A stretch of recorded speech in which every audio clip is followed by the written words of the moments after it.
Nos encontramos hoy, 9 de julio de 2025, en el despacho del maestro Eulogio Silverio para dar continuidad a uno de los programas estrella de su gestión, el Archivo de la Voz. El Archivo de la Voz tiene el propósito de documentar nuestras grandezas presentes en la escuela con la finalidad de que sean apreciadas cuando ya no estemos.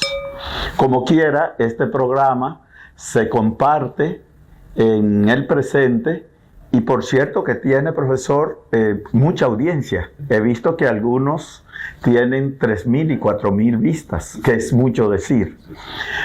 Hoy es un día especial porque tenemos con nosotros a uno de los invitados que más había insistido el profesor Silverio en que lo invitáramos desde el principio del programa. Es el profesor Francisco Acosta.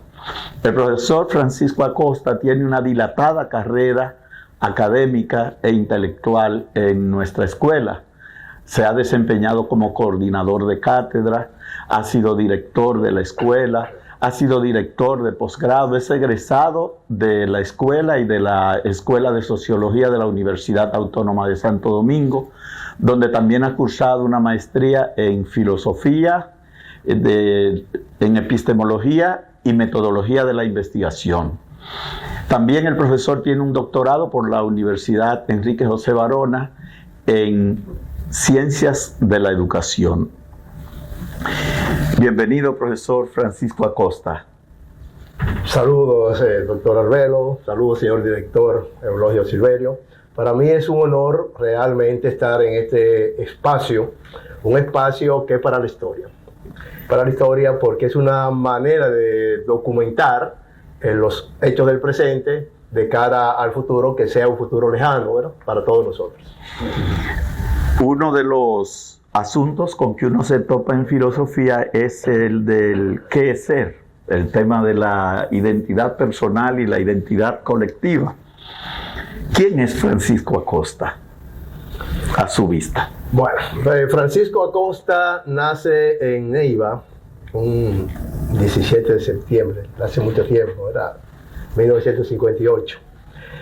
Hijo de Francisco Acosta, hijo, o Recio como segundo apellido, y Cruceris Pérez, maestra de mucho tiempo, y mi padre empleado público también desde los 18 años, en donde tuve la oportunidad de desarrollarme como ser humano desde mi nacimiento hasta el bachillerato.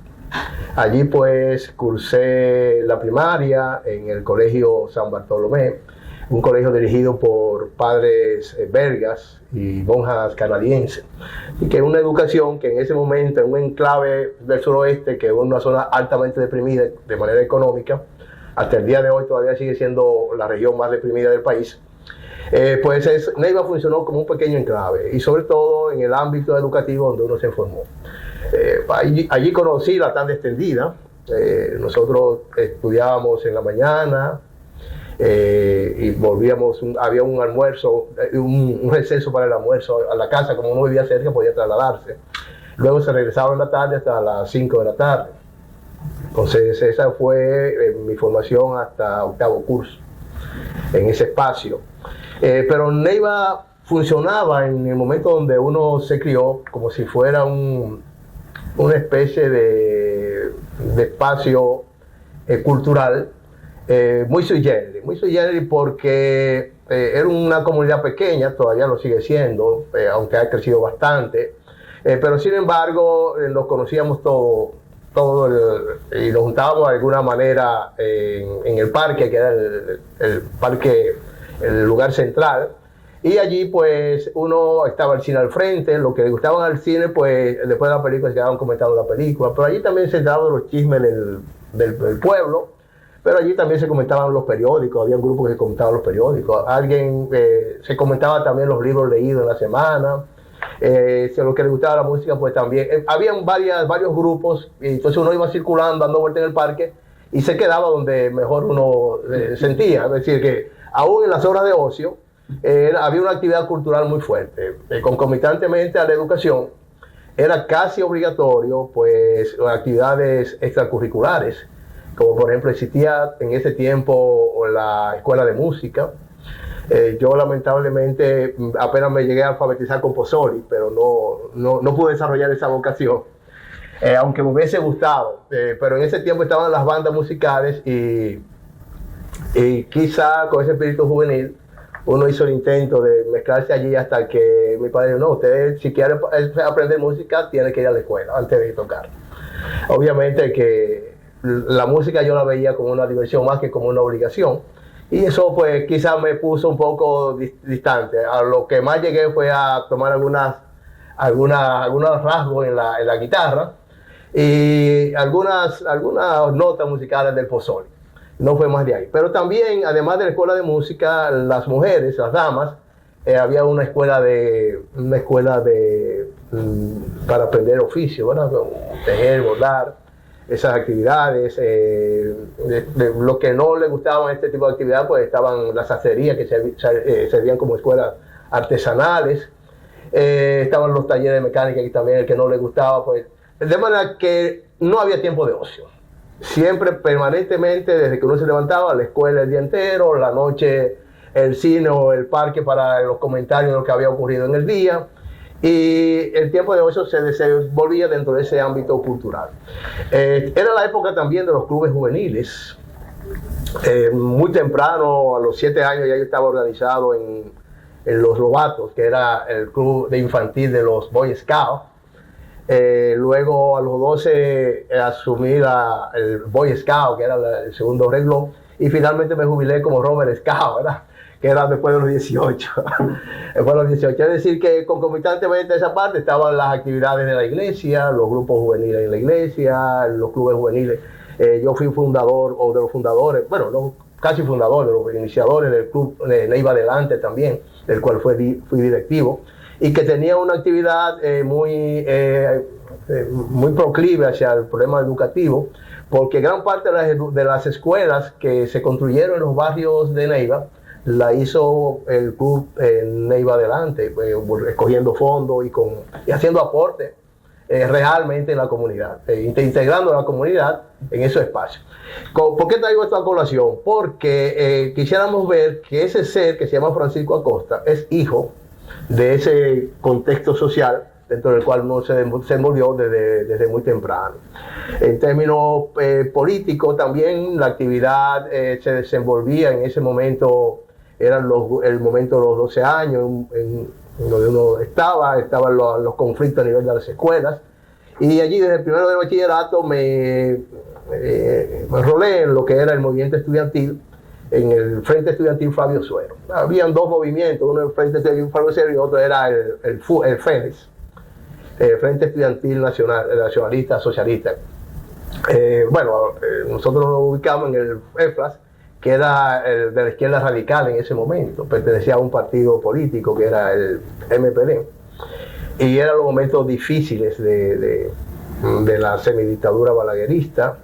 Y ya con todo lo que eso implicaba, pues había que alternar entonces la actividad cultural con la actividad política. Creo que en ese primer momento es que está la génesis de ese ser que usted acaba de designar, que se llama Francisco Acosta, ¿verdad? Y esa, como se puede ver, esa sensibilidad social, humana en usted, viene de lejos. Viene desde los tiempos de su mocedad. Si usted tuviera que pensar en algún influjo determinante, ¿pensaría en su hogar o pensaría en algún profesor de primaria, de secundaria, algún amigo, algún dirigente clubístico? Claro, obviamente ese ser, esa hechura es una hechura social, empieza desde la familia.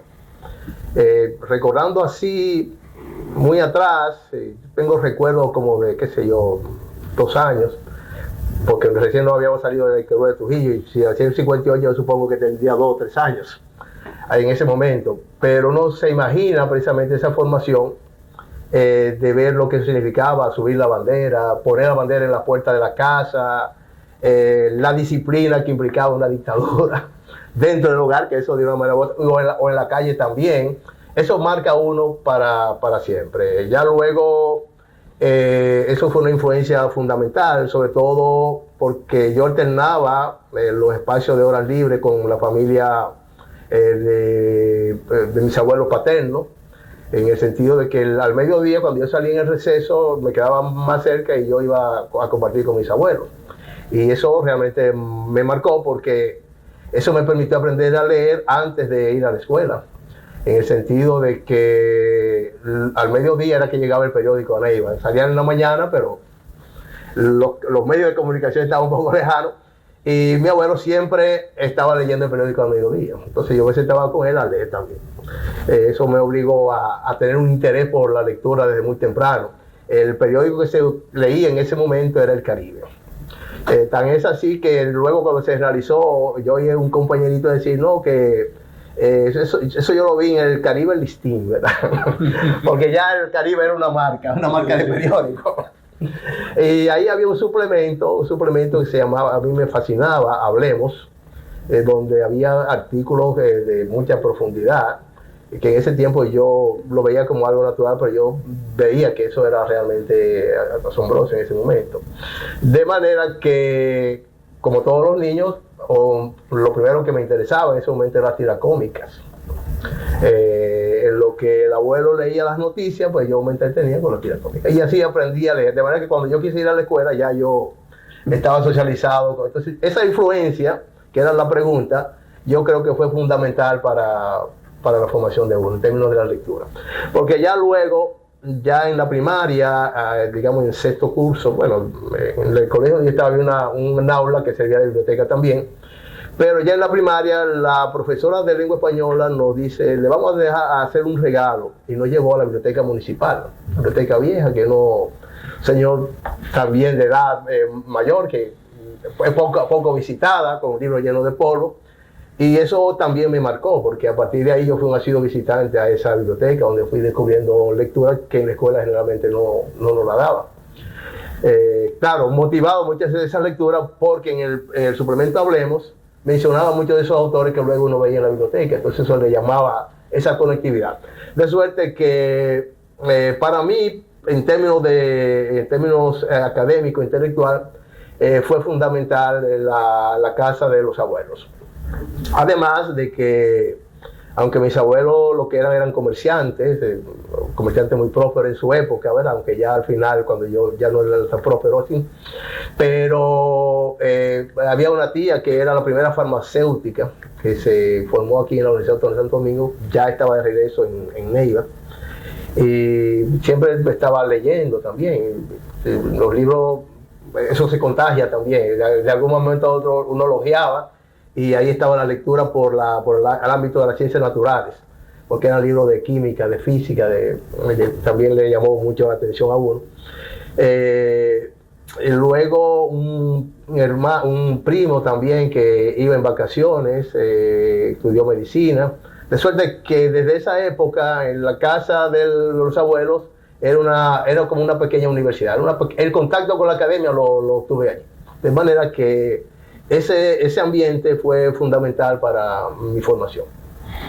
Y ya el joven que hace la segunda enseñanza, ¿qué le impulsa a dejar el calor del hogar, a alejarse de sus amigos y venir a la universidad? Y cuando viene a la universidad, ¿con qué propósitos viene? ¿Qué idea tiene? Bueno, un primer intento yo lo hice en el primero de bachillerato. En ese momento resulta ser que la primera huelga que nosotros tuvimos la oportunidad de presenciar se hizo en el liceo donde luego ya iba a estudiar. Yo estaba en el octavo, en un colegio que, entonces ya estábamos finalizando el octavo, y los muchachos dicen, bueno, están haciendo una huelga, algo novedoso en Neiva que nunca había pasado, y era para sacar a la directora, porque se entendía que tenía un perfil trujillista. Entonces fuimos, muchachos de curioso, a ver el escenario, y ya allí pues, curiosidad, cruzamos la verja y ya estábamos metidos en la manifestación. Y fue curioso porque allí yo me encontré con que uno de los muchachos estaba aplaudiendo, bueno, todos decían fuera fulana fuera la directora del liceo. Y a uno de los muchachos se le ocurrió decir fuera mamá del liceo, porque resulta ser que en la manifestación estaba un hijo de la directora. Y se influyó tanto en la dinámica, ¿verdad?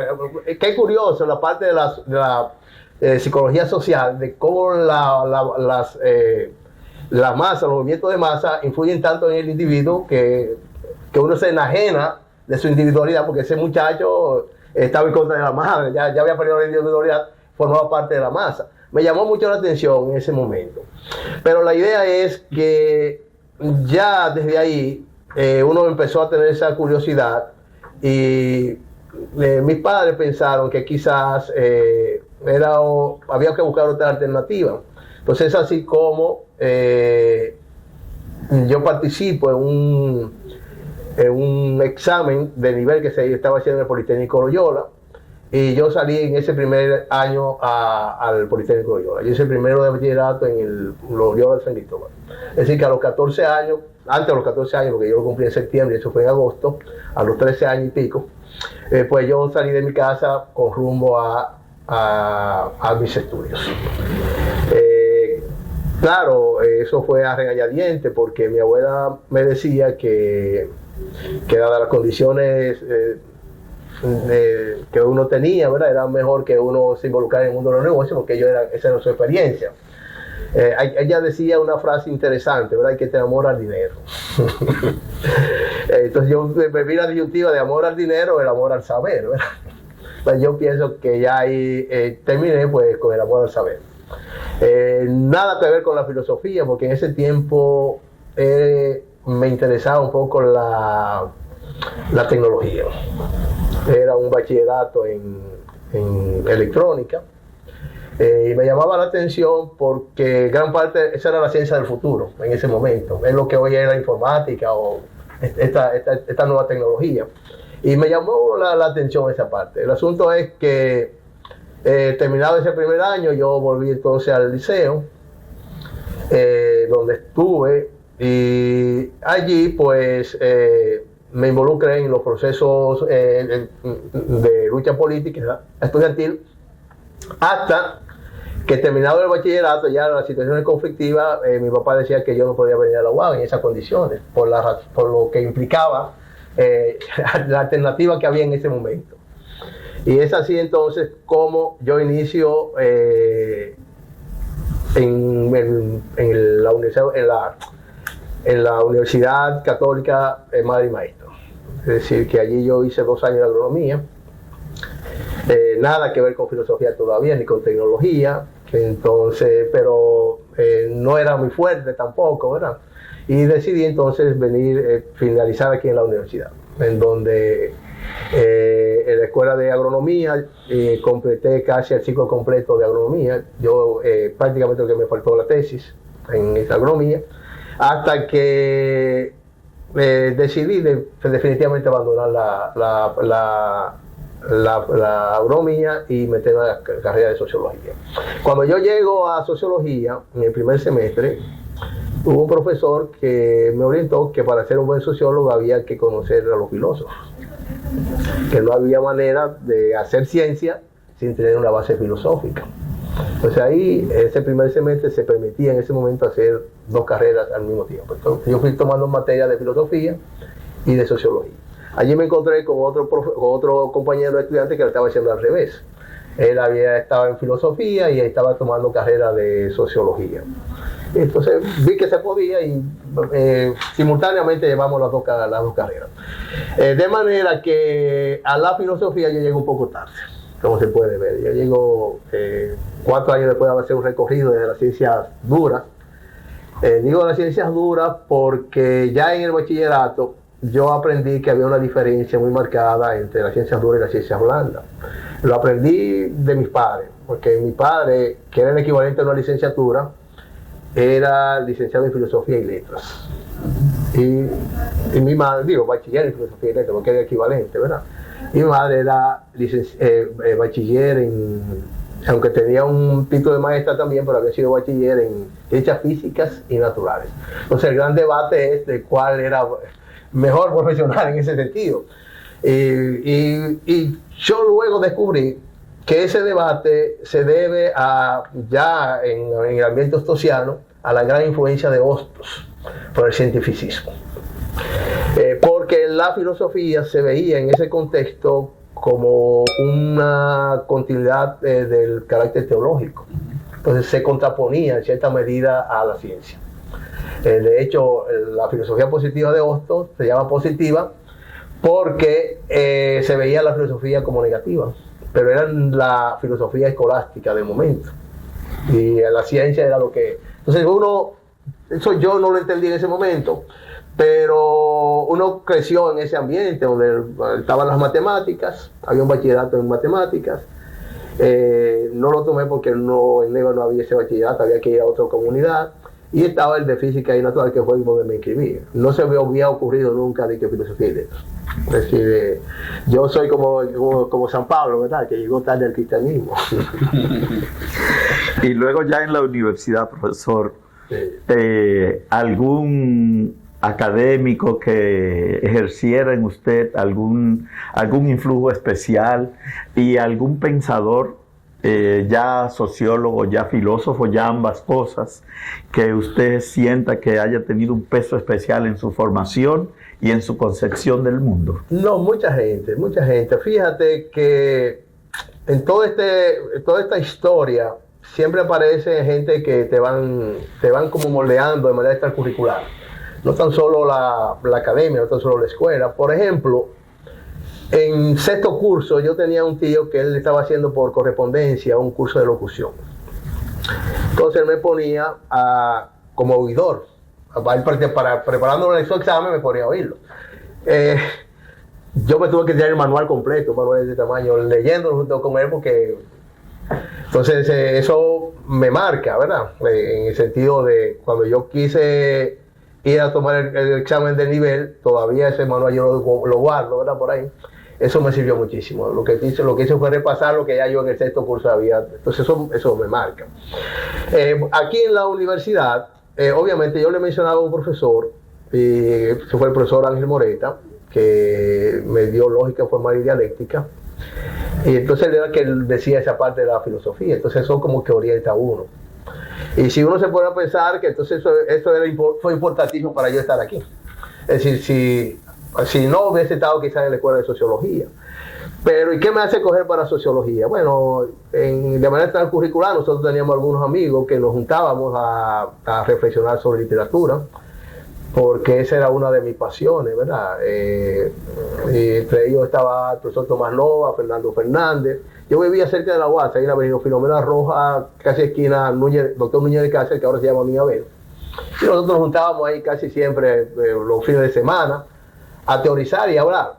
Eso como que me fue robando el escenario. Decía, pero que yo hago en agronomía, vamos a ver qué pasa con sociología. De manera que si a influencia yo veo ese grupo, creo que también de compañeros con tertulio, ¿verdad? Porque realmente éramos con tertulio en ese momento. Y Tomás Nova, aunque era de Neiva, yo no lo conocía en Neiva. Lo conocimos aquí precisamente en la universidad. Ya él estaba en la escuela de filosofía. Fernando estaba en la escuela de ciencias políticas. Entonces, pues, veníamos esa incidencia de las ciencias sociales y bueno, Tomás tenía un hermano también, Patricio, que había estudiado sociología. De suerte que yo estaba un poco cercado, porque mis relaciones ya fuera de la academia, más que con el ámbito de la ciencia natural, era precisamente con las ciencias sociales y con la literatura. Entonces eso marcó también mi inclinación hacia la filosofía, hasta que yo esté. Usted ha hecho mención de uno de los referentes obligados de nuestra escuela, que es el maestro Tomás Novas, a quien muchos de sus compañeros han dado en llamar el Sócrates dominicano. ¿Cómo recuerda usted al maestro Novas? No solo ya como académico, sino también en el ámbito de la amistad, de la familia, de lo personal. Bueno, a Tomás Nova yo llego a través de Fernando Fernández, que era muy amigo casi como hermano. Y él, como me lo presentó, yo luego lo comprobé que era así. Me dijo, mira, yo te voy a presentar un amigo, que quizás tú lo conozcas porque es del Estero de Neiva, pero es un tipo excepcional, así mismo me lo comentó. Es un genio, me dijo él. Yo dije, bueno, vamos a ver cómo es ese genio, ¿verdad? La primera reunión que tuvimos fue en mi casa, ahí en la avenida Filomena Roja, y efectivamente me quedé impactado, una mentalidad enciclopédica. Allí conversamos de literatura, filosofía, sociología, de política, hasta de medicina, ¿verdad? Porque como yo venía de las ciencias naturales, de alguna manera u otra también dominaba muy bien esas áreas. Me asombró, porque era un saber enciclopédico. Ya luego supe que él venía de la escuela normal, que era muy buena. Era muy buena porque yo conocí la Américo Lugo, porque el Loyola y la Américo Lugo estaban cerca. Entonces yo tenía muy buenas relaciones con la gente, los muchachos que estudiaban ahí en Américo Lugo en ese primer año. Y realmente yo vi lo riguroso que era esa escuela. Era una universidad en ese momento. Es decir, el bachillerato allí era una universidad. Entonces, y ahí yo llegué a tener muy buena amistad y lo valoro, porque de alguna manera u otra, pues eso fortaleció las lecturas en el ámbito filosófico. Y ya en la escuela, maestro Costa, ¿qué ambiente encuentra usted en la escuela ya cuando usted ingresa como estudiante y luego como profesor? Bueno, la verdad, un ambiente un poco hostil. Porque en la universidad, como siempre, ¿verdad?, es una universidad política académica. Entonces, yo vengo de una escuela que ya había mucha gente allí.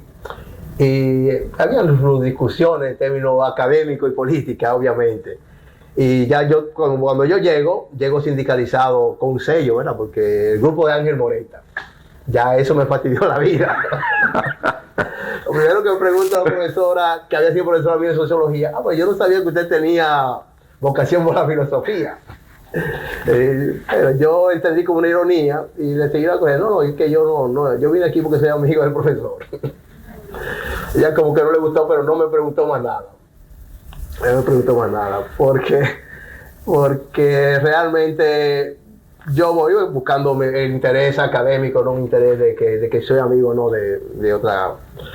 Pero no le hice mucho caso a esa parte y seguí insistiendo. Después, fuera de ahí, yo creo que la otra experiencia fue muy buena. Dar una clase con Andrés Avelino, con el profesor Luis Cruz, con el mío Tomás Nova, que luego de amigo también fue mi profesor en alguna de las materias. Creo que me ayudó muchísimo en ese ambiente académico, y no me arrepiento de haber persistido, porque ya luego yo empecé como monitor, había un concurso de monitoría, y entonces participé. Ya como monitor estaba involucrado en la actividad académica. ¿En qué año es ese concurso, profesor? Eso fue los 80 temprano. 80 temprano. Sí. Entonces ya cuando consigo el título de sociología, que me graduó de sociología, primero que de filosofía, pues entonces participé como ayudante, en el concurso de ayudante de profesor. ¿Y su experiencia? Mi experiencia como monitor fue poco tiempo también, porque ya como tenía la titulación de la licenciatura que se permitía en ese momento, pues participé como monitor y ya luego como ayudante de profesor, y más adelante ya el concurso de profesor de PP. ¿Y su experiencia en los concursos, tanto para monitor como para ayudante como para profesor? Bueno, no, muy riguroso. Sabía que era mucha tensión, los profesores, los jurados muy exigentes, como yo pienso que ha sido siempre. Yo me asombro a veces cuando yo voy a otra escuela que hacen comentarios, pero eso no es la universidad que yo conozco, porque oye, aquí la universidad donde yo me conozco, para uno conseguir lo que consiguió fue de verdad, fue de verdad. Entonces, incluso perteneciendo a una cátedra para pasar a otra cátedra. Sí, había que hacer una evaluación también, sí. No, el primer concurso de ayudante, eso fue un concurso casi igual que para profesor, no había diferencia. había diferencia, o el de monitor, luego el de ayudante también, cada nivel tenía su concurso con la misma rigurosidad. Y no me arrepiento que sea así, porque de verdad que eso ayuda a uno a consolidarse en términos académicos. Yo pienso que esa rigurosidad es fundamental y se están viendo los resultados que tenemos en la escuela. Se están viendo los resultados. Y a propósito de la escuela y del quehacer filosófico presente en nuestro país, ¿qué le parece a usted? ¿Goza de buena salud o no goza de buena salud el quehacer filosófico de la escuela y el quehacer filosófico dominicano? Yo pienso que es tiempo de filosofía, es tiempo para filosofar, porque estamos en tiempos convulsos, y si uno revisa la historia de la filosofía ha crecido en los tiempos difíciles. Si buscamos el existencialismo, digamos, aparece tras la Segunda Guerra Mundial. Momentos difíciles aparece precisamente una nueva filosofía. Si nos vamos a la antigüedad, vemos que las grandes escuelas filosóficas estoicas aparece en un momento de la crisis del helenismo. Entonces, creo que ahora es un momento clave para consolidar la filosofía, y desde América es el mejor momento. De Latinoamérica, sobre todo, es la mejor oportunidad, porque ya Europa hizo su trabajo, ¿verdad? Hizo su aporte, no se dio lo que tenía que cedernos, nos toca a nosotros dar lo nuevo. Igual Europa lo hizo sobre la base de Grecia, sobre los hombros de los griegos. Es decir, cuando Europa entra en su momento, se sube en los hombros de los griegos para poder fundar la filosofía que hoy tiene. Nosotros tenemos que sumarnos, y esto no es mío, esto ya lo comenta, ¿verdad? Cuando habla de su filosofía latinoamericana, él dice que no necesariamente tiene que ser inventar, partir de cero, sino lo nuevo va a ser el aporte que uno pueda ver desde la filosofía que ya se nos ha dado. Y creo que es el momento para ese descubrimiento. Por eso yo tengo la confianza en que la Universidad Autónoma de Santo Domingo, como lo ha hecho siempre en toda América Latina, en el sentido que generó, que aquí estudiaron todas las universidades que tenemos en América Latina, en algún momento pues cree la base para un pensamiento filosófico que consolide la filosofía latinoamericana. Y están las condiciones dadas. Ahora mismo vamos de cara al doctorado, que implica investigación. Tenemos una gran comunidad de doctores. Me preocupa de eso único el problema del exceso que se tiene en términos de docencia frente a la investigación. Pero eso no es nada que no se pueda resolver. Eso yo creo que en el futuro, no muy lejano, tendrá que resolverse también para que los doctores se dediquen más a la investigación. Sin renunciar a la docencia, pero que genere esa carga de reflexiones que necesitamos hacerla circular por la autopista de las ideas en toda América Latina. En ese sentido, creo que es una gran responsabilidad que descansa sobre la escuela ahora mismo, en términos visionarios, y que estamos preparándonos para esos fines. Y si pensamos un poco también de manera retroactiva en su gestión como coordinador de cátedra, como director del que entonces se llamaba el Departamento de Filosofía, ¿cómo usted se mira a sí mismo? ¿Cuáles serían los aciertos y lo que le faltaría o le faltó por hacer a su juicio durante su gestión? Bueno, yo tenía grandes pretensiones con muchas cosas, ¿verdad? Por ejemplo, algo que yo creo que fue una gran frustración, porque de hecho me lo imaginaba así, de esa manera, era lograr abrir un espacio en la escuela secundaria para captar los mejores estudiantes para la escuela de filosofía. Ese fue un proyecto que hablamos, lo que pasa es que no se entendió en ese momento, cometí el error de comentarlo así, se interpretó de otra manera. Hablamos con una persona que lo generalizó para todas las escuelas, y el que mucha barca poco aprieta, ¿verdad? Nosotros pensábamos algo puntual que se tomara como un plan piloto, era una especie de, bueno, yo vengo de esa experiencia también. Cuando yo le hablé del Loyola, en todos los liceos del país se hacían exámenes de nivel y se seleccionaban los mejores, los que sacaban la mejor calificación, los que tenían el mejor perfil. Era una semana de exámenes. Entonces eso pues se le facilitaba las condiciones para que fueran a esas instituciones.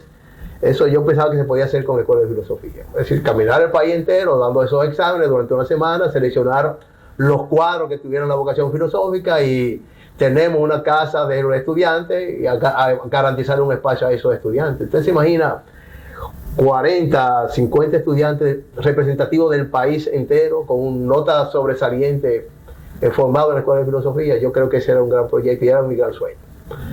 Pero no lo pude concitar porque lo comenté y se entendió como que era dar charlas en los colegios para motivar y se empezó a dar charlas, pero de todas las carreras pequeñas. Entonces ya ahí como que era más difícil salirse con todo.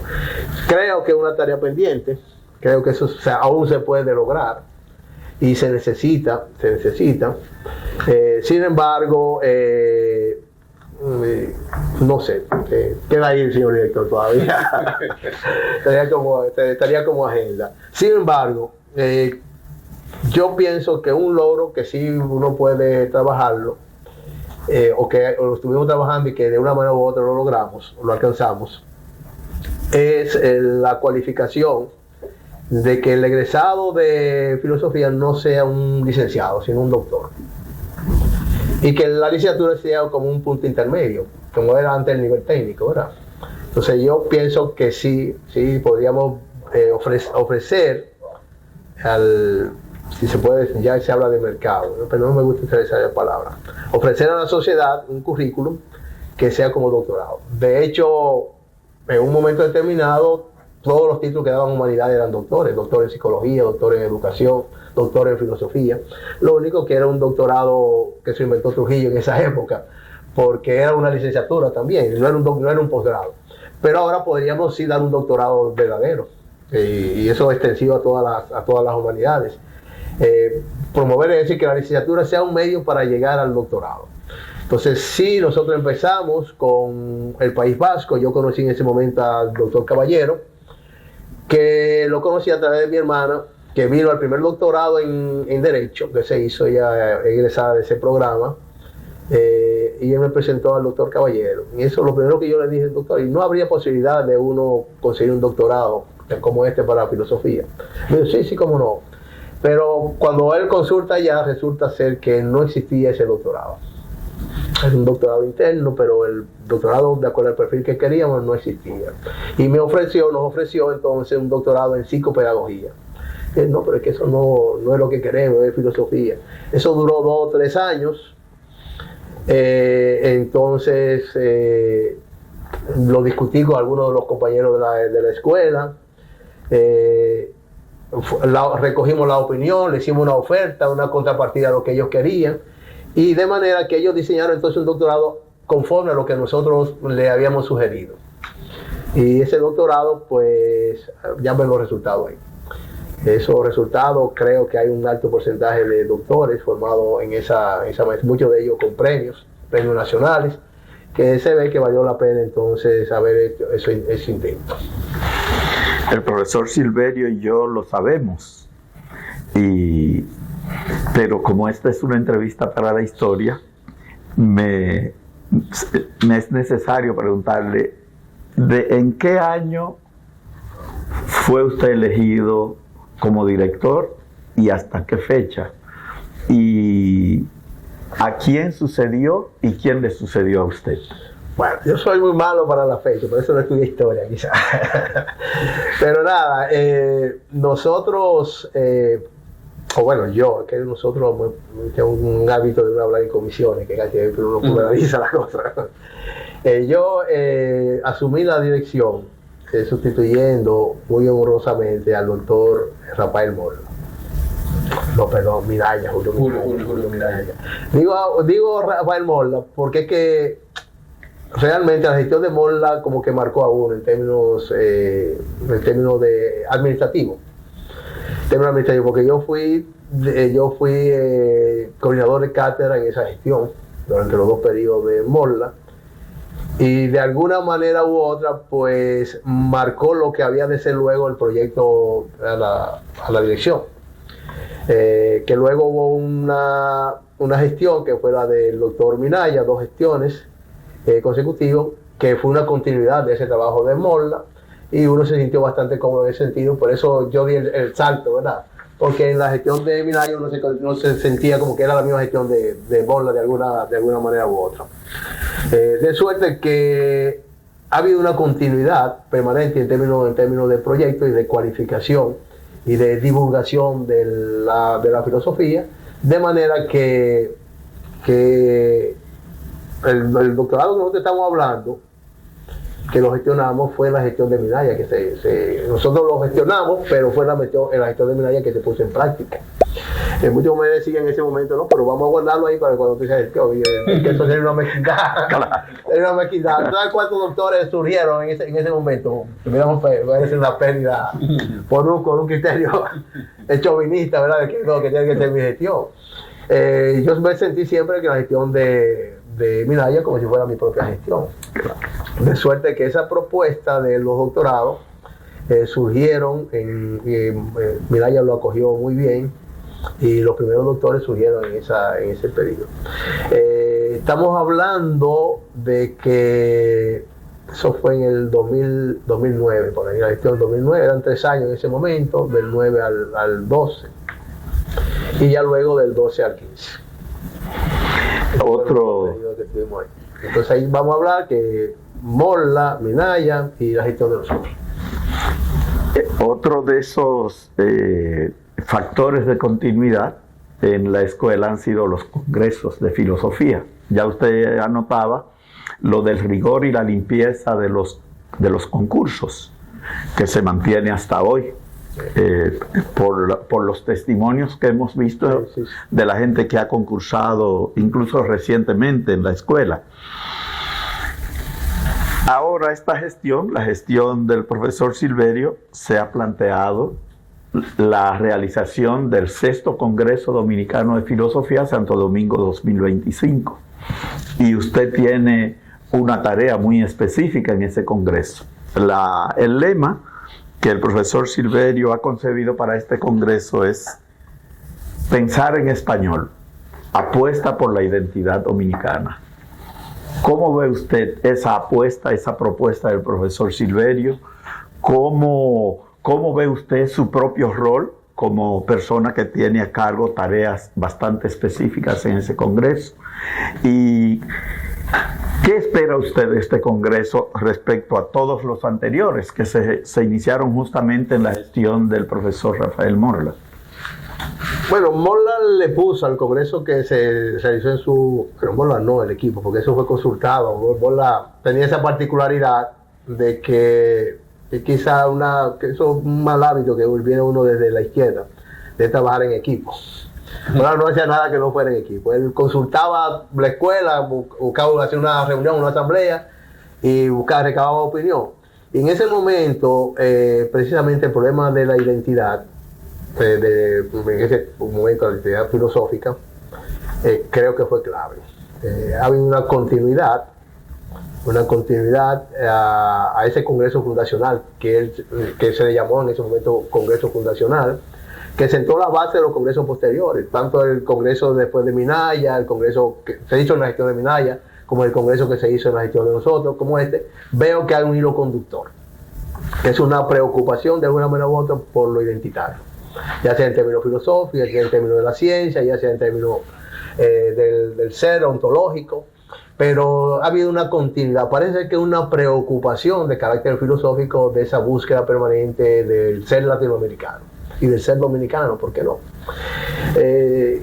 Y me voy un poquito más lejos, porque antes del Congreso Fundacional hubo un evento que también anduvo por ese camino, que fue a propósito del 5º centenario del encuentro de llamado descubrimiento de América, ¿verdad? Que se llamó así la Utopía de América, ese evento. Se realizó en el Paraninfo de Medicina, donde ahí yo conocí, bueno, se convocó a Leopoldo Sea, no pudo venir en ese momento, pero ya luego, posteriormente, como resultado de esa invitación, estuvo aquí en el país. Pero ahí se reunieron los grandes pensadores latinoamericanos en ese gran evento, en donde ese es un precedente a estos congresos identitarios.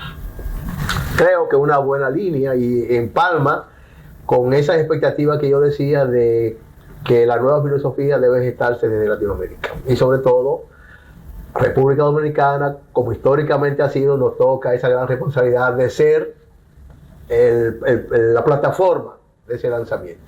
Creo que estos congresos, y este en particular, va orientado o debe estar orientado precisamente hacia esa continuidad fundacional de lo que es el pensamiento latinoamericano. Usted tiene una tarea bien específica en ese congreso. ¿Cómo usted la ve desde el presente? Bueno, la tarea que se me ha asignado es sobre la filosofía en el posgrado.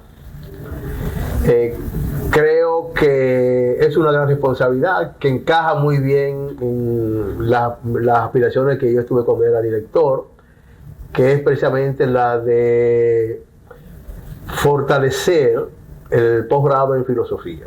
Y de hecho lo hemos estado haciendo. Por ejemplo, antes, cuando siendo yo coordinador de cátedra, nosotros propusimos al su consejo en ese momento 2 maestrías.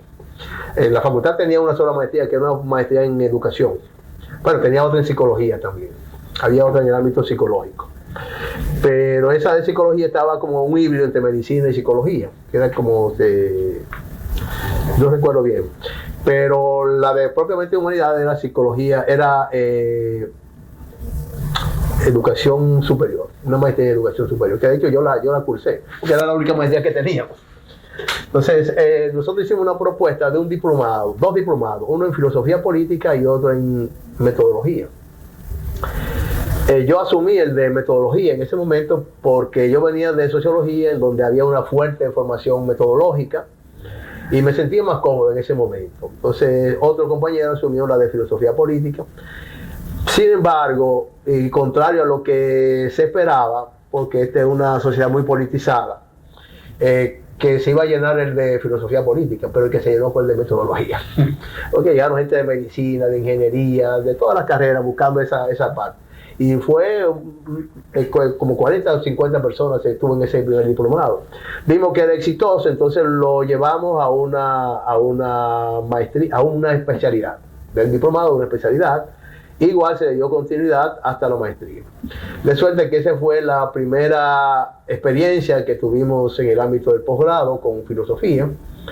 La necesidad de, que ya lo teníamos antes también, porque veíamos una propuesta de la filosofía como segunda carrera.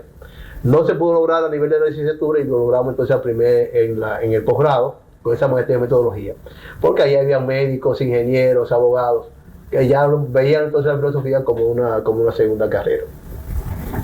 Entonces pienso que en la tarea que se me ha asignado en el Congreso es para reflexionar un poco sobre este éxito logrado y las posibilidades de retomarlo, porque yo soy una persona que sostengo que una licenciatura ya hoy en día para lo que sirve es para una maestría, para conducente al posgrado. No va al mercado laboral y sobre todo para uno poder dar clase tiene que tener una maestría obligatoriamente. Entonces, y aún en aquellos componentes donde se requiera la licenciatura, si usted va con su maestría o con su doctorado, van a preferir el que tenga la maestría o el doctorado frente al que tenga la licenciatura. Entonces pienso que es una gran oportunidad para de alguna manera u otra pues vincularlo al mercado desde el posgrado. Pero también, y ya en el caso del posgrado a nivel doctoral, creo que es una gran oportunidad para desarrollar la investigación, porque el doctorado es investigación. Claro, eso implicaría necesariamente que hay que vincular la docencia a la investigación como una de las funciones y hasta la extensión. Yo diría las 3 funciones básicas tendría que ser vinculantes, en el sentido de que si dejamos nada más los doctorados como una actividad formativa docente, sería repetir la misma licenciatura. Bueno, el profesor Acosta ha estado planteando un poco sus vivencias y su concepción del posgrado y el rol de la Escuela de Filosofía en la Facultad de Humanidades. Y entonces le pido que por favor retome y continúe con la exposición de su pensamiento.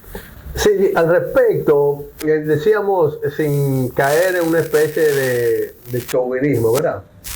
Pero en honor a la verdad y percibido desde una perspectiva de pensamiento complejo. Pienso que la filosofía, como un saber holístico, está llamada precisamente a cohesionar las demás áreas del conocimiento humanístico. Y yo me iría un poquito más lejos del conocimiento a nivel universitario. Por eso vamos a ver que a nivel de doctorado y de maestría, todas las áreas han estado muy interesadas en integrarse a la Escuela de Filosofía. Por ejemplo, tenemos en el doctorado estudiantes maestrando o doctorantes del ámbito del derecho, del ámbito de la medicina, es decir, de las ciencias naturales en sentido general, de la diplomacia, de la sociología. Y lo mismo pasa con la maestría en metodología. Es decir, que hay una preocupación de las diferentes áreas con la filosofía porque se entiende que es un saber, que es un tipo de razonamiento deductivo que es fundamental para la comprensión empírica de que nos exige la ciencia. En ese sentido es que yo quería participar, aunque no se estila que se haga así, pero me parece interesante, profesor, esa idea y conecta con una idea que yo he tenido desde que inicié, y es que en la Escuela de Filosofía en un momento recibía profesionales de otras áreas con diversas formaciones. En algún momento se satanizó esa visión de la filosofía porque se prefería un profesional que viniera del área de la filosofía pura, pero hoy nos damos cuenta de que siempre será un acierto que vengan profesionales de otras áreas porque traen un conocimiento propio de esa área y que con el conocimiento filosófico, o sea, con una licenciatura en filosofía o un doctorado en filosofía, la filosofía se enriquece. No es una idea mía, vamos a decir, es una visión que ve a la filosofía como un saber de segundo grado, donde el profesional que se formó, por ejemplo, en ingeniería, en matemática, en física, en biología, en cualquiera de esas áreas, podría ser perfectamente un filósofo que aporta mucho porque conoce un área específica y va a tener un saber general, entonces que le permite una aplicación que el filósofo puro, por carecer de ese conocimiento más particular, no podría hacer. O sea que es una idea interesante la que usted ha planteado y que quise decir eso. Un excelente aporte, estoy totalmente de acuerdo con usted en su comentario. Bueno, es un poco la idea aquella de Bunge de encarar la ciencia filosóficamente y filosofar científicamente, o sea, con el rigor que se exige al saber de tipo científico. Pero hay un tema, profesor, que el profesor Silverio siempre plantea o sugiere que planteemos en estos diálogos, que es si cabe hablar de una filosofía dominicana o una filosofía en República Dominicana o un quehacer filosófico dominicano. Si existe una filosofía dominicana, ¿cuál es su visión? Bueno, yo realmente asumo, por eso no es mi visión, sino que asumo la visión de Leopoldo Sea. Creo que sí, que el simple hecho de nosotros pensar desde el ámbito dominicano, desde el ámbito latinoamericano, nos da una visión, una perspectiva de la realidad totalmente diferente al europeo. De manera que si uno analiza, por ejemplo, el positivismo, que ya en España, en Europa, en su momento era una visión desfasada, entre paréntesis, en el sentido de que era muy reduccionista, estaba enfocada solo hacia las ciencias naturales. Cuando el positivismo llega a América, adquiere una dimensión totalmente diferente, adquiere una dimensión social o política. Y vamos a ver cómo se constituye un arma de una propuesta liberadora, que en España era una propuesta conservadora. Entonces ya, ese positivismo que estuvo muy influenciado por Krauss y que luego influenció en Hostos, por ejemplo, es diferente totalmente al positivismo que se estaba, del cual bebieron tanto Krauss como Hostos, el que estaba de moda en Europa en ese contexto. Entonces, pienso que sí. Pienso que desde Latinoamérica, desde América en sentido general, desde las Antillas, y yo diría desde República Dominicana en particular, podría pensarse filosóficamente y podría hablarse de una auténtica filosofía latinoamericana. Bueno, es evidente, profesor, que con el profesor Francisco Acosta podríamos hablar todavía una hora más, porque material de sobra hay. Pero hay una pregunta que usted no puede dejar de hacer. Sí, señor. La de la situación de la República Dominicana en el momento presente. Exactamente. Justamente hacia allá íbamos porque siempre solemos presentarles como expresiones o conceptos a los colegas en el archivo de La Voz para que nos digan así como de una manera espontánea qué evocación le produce. Pero lo que el profesor plantea yo creo que es mucho más hondo.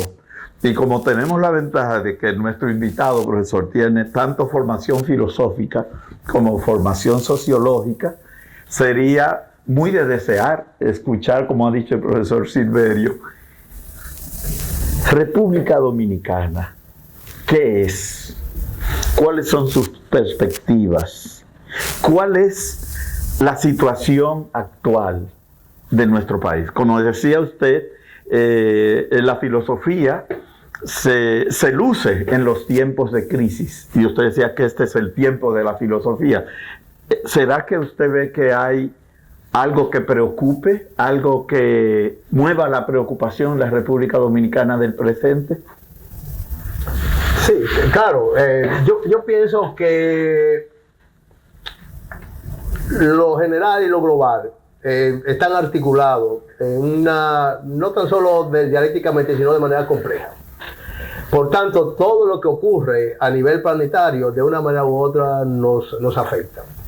Hay una propuesta, por ejemplo, que no es nueva, viene del siglo atrás, quizás el 18 o 19, que viene enfocada desde el liberalismo inglés, que hoy ya se le llama neoliberalismo, o también se le pone el mote de posmodernidad, que nos ve como una aldea global.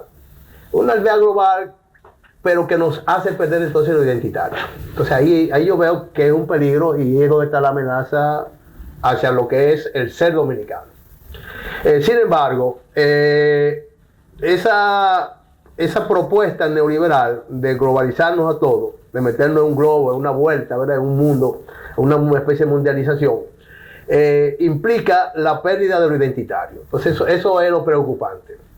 La propuesta desde el punto de vista articulador sería interesante si se viera desde una perspectiva compleja, como una interacción de lo particular y lo general, sin perder lo identitario de lo particular. Entonces, mi preocupación en lo dominicano, con respecto al ser dominicano, es que nos hemos enfocado más desde la visión neoliberal, que es en la pérdida de lo identitario. Yo pienso que eso no es posible, porque es que el ser humano, si pierde su identidad, ya deja de ser un ser humano. Sería cualquier otra cosa. Y por eso, lo primero que nos han hecho es quitarnos el nombre de ser humano. Somos recursos humanos. Es decir, ya no somos seres humanos. Esa identidad de lo que ser, de lo que implica el ser, se nos ha borrado. Somos unos recursos humanos que es más genérico. Un recurso humano que usted puede ser reemplazable. Como el recurso que tiene una máquina, que un tornillo que usted lo quita y lo pone y no pasa nada, la máquina sigue funcionando igual. Entonces eso es lo que me preocupa. Eso es lo que me preocupa desde el punto de vista de que el ser humano es hijo de un proceso de socialización. Es decir, la propia identidad se ha surgido en una identificación con el otro. Y eso no ha implicado una pérdida de identidad, es al contrario, es un reconocimiento y un fortalecimiento de la propia identidad. Pero lo que se está pensando es la pérdida de la identidad y la fusión con un todo, amorfo, con una masa, sin forma. Recuerden que el neoliberalismo nos plantea la desaparición del Estado. Es el dejar hacer. Entonces no hay haitiano, no Estado haitiano ni Estado dominicano. No es la fusión de dos estados, es la disolución de los estados. Es un mercado global que estamos hablando. Es decir, no hay nacionalidad, ni hay estado, ni hay nada. Son una masa uniforme, el mundo global. Eso, lo cual es imposible, lo cual no puede ser. Y el estamento político respecto a esas demandas del neoliberalismo globalizante.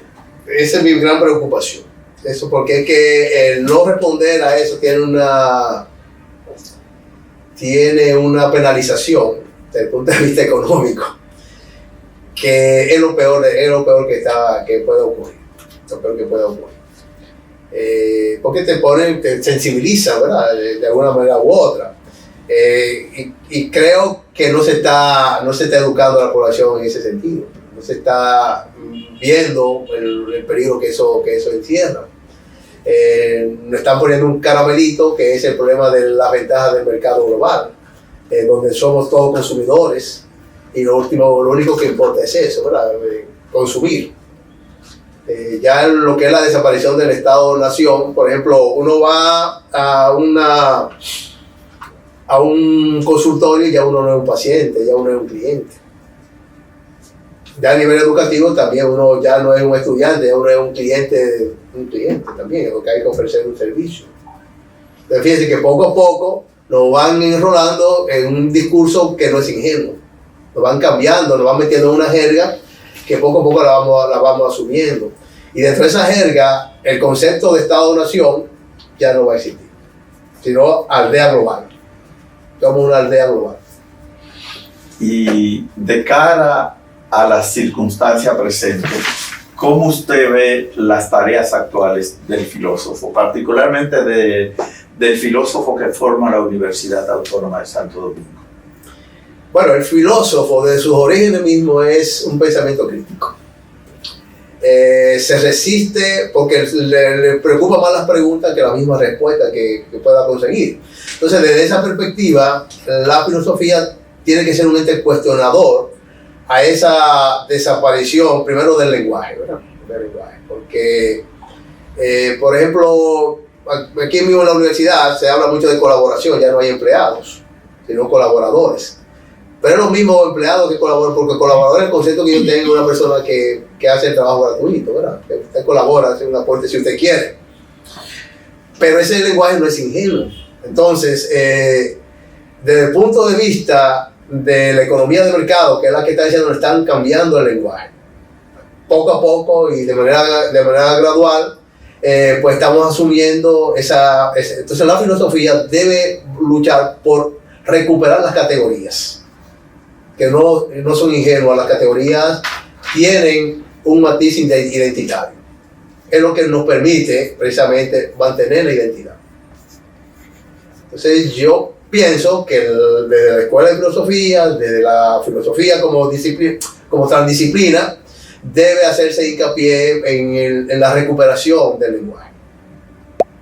En la recuperación del lenguaje desde el punto de vista que nos permita captar la esencia de la cual queremos transmitir y no caer entonces en una especie de jerga que nos confunda y nos masifique. Esa es una tarea que es un poco difícil porque es nadar contra la corriente. Bueno, yo creo que no hay forma mejor de poner un punto y coma a este diálogo, que me imagino que el profesor Silverio nos convocará de nuevo. Bueno, es costumbre que estos diálogos, profesor Francisco Acosta, los cierre nuestro anfitrión, el maestro Eulogio Silverio, que siempre tiene ya algunas informaciones, ya algunas ideas complementarias, incluso a veces cuestiones que plantear.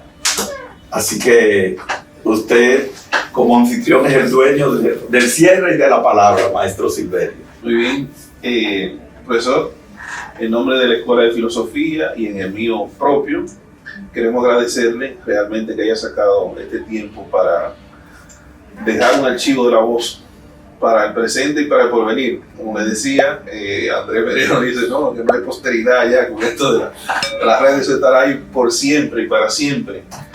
Esperemos que así sea, que a alguien le resulte de interés saber que la Escuela de Filosofía, aunque numéricamente puede ser una escuela pequeña, es una escuela grande por la calidad de los profesionales que la componen. Esperamos que así siga siendo por mucho tiempo. O sea, nos sentimos orgullosos de cada uno de nuestros profesores. O sea, el trabajo que se ha hecho aquí realmente vale la pena darlo a conocer. Ahora, estas entrevistas no son gratuitas, nosotros siempre cobramos un peaje y en ese sentido queremos hacer una invitación para que participe, que elija uno de los diálogos que falta de Platón, para que invitarlo al banquete, profesor, anote eso ahí, déle seguimiento, no lo deje ir sin ese compromiso. El otro compromiso ya usted lo ha aceptado y es participar en el 6º Congreso Dominicano de Filosofía, Santo Domingo 2025, que tiene como lema Pensar en Español, apuesta por la identidad dominicana. Ya usted colina una mesa, se ha integrado a participar en las reuniones, eso antes de que se diseñara todo, ya sabíamos que contábamos con usted para eso. El otro compromiso que queremos pedirle es que la escuela tiene una revista que es La Barca de Teseo y que muy bien nos gustaría que usted publique alguno de sus trabajos. O sea, pues, le parezca bien publicarlo, ese espacio espera por usted. Entonces, nada, creo que ha sido una excelente entrevista, profesor, que espero que motive a los otros que desde el principio se ha invitado y no han sacado tiempo para venir. Sobre todo a su hermano Dan Acosta, se lo vamos a encargar a usted. Dice Alberto que los directores que quieren fuerza convocatoria. No, porque no queremos que sea imposición. Queremos que sea así con ese, que usted en el tiempo que usted pero para mí fue una imposición muy grata, Yo me siento, debo decir que me sentí impresionado porque por lo que podía generarse en este tipo de convocatorias, pero de verdad que a veces hay que presionar un poco para que la cosa se dé. No, pues excelente, profesor. Pues muchas gracias. Nos sentimos muy bien también tenerlo aquí.